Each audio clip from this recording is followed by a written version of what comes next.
नमस्कार, प्रणाम। हम खुशबू मिश्रा आप सबके बीच में बहुत ही प्यारा फिर से एगो नया मज़ेदार खिलौना गीत प्रस्तुत कर रहल बानी। आप सब लोग गीत के ज़्यादा से ज़्यादा सुनी। गीत कैसन लागल कमेंट द्वारा ज़रूर बताएं।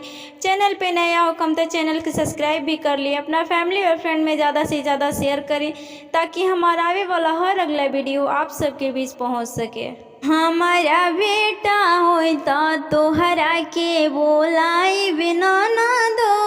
हमारा बेटा होता तोहरा के बोलाई बिना ना दो। ससुर से अर्ज लगाई में डीजे बजावे के। ससुर से अर्ज लगाई डीजे बजावे के। ओही डीजे के धुन पर नाचाई बिना ना दो। ओही डीजे के धुन पर नाचाई बिना ना दो। हमारा बेटा होता तोहरा के बोलाई बिना ना दो। हमारा बेटा होता तोहरा के बोलाई बिना ना दो। सोनरा से ऑर्डर दे के टीका बनवाइबो।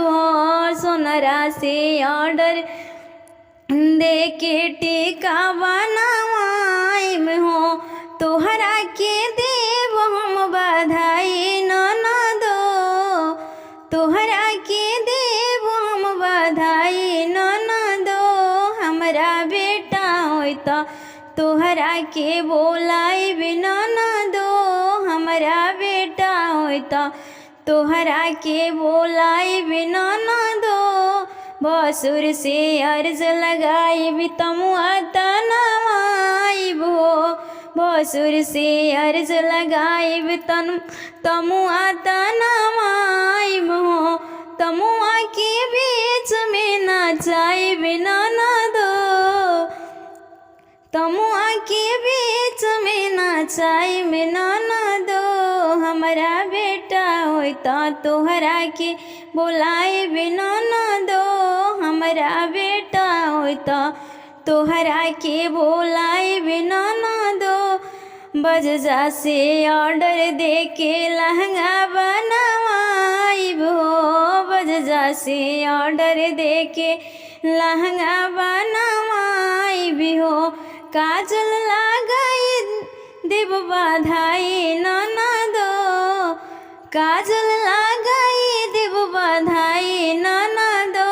हमारा बेटा होता तोहरा के बोलाई बिना ना दो।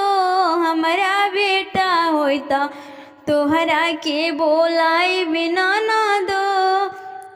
देवर से कह के तोह के पायल मांगवाइब हो। देवर से कह के तोह के पायल मांगवाइब हो। पायल के धुन पर नाचाई बिना ना दो। पायल के धुन पर नाचाई बिना ना दो। हमारा बेटा होता तोहरा के बोलाई बिना ना दो। हमारा बेटा होता तोहरा के बोलाई बिना ना दो।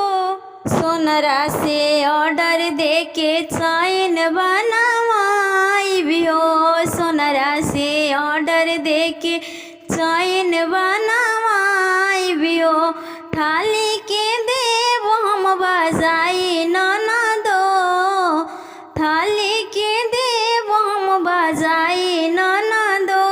हमारा बेटा होता तोहरा के बोलाई बिना ना दो।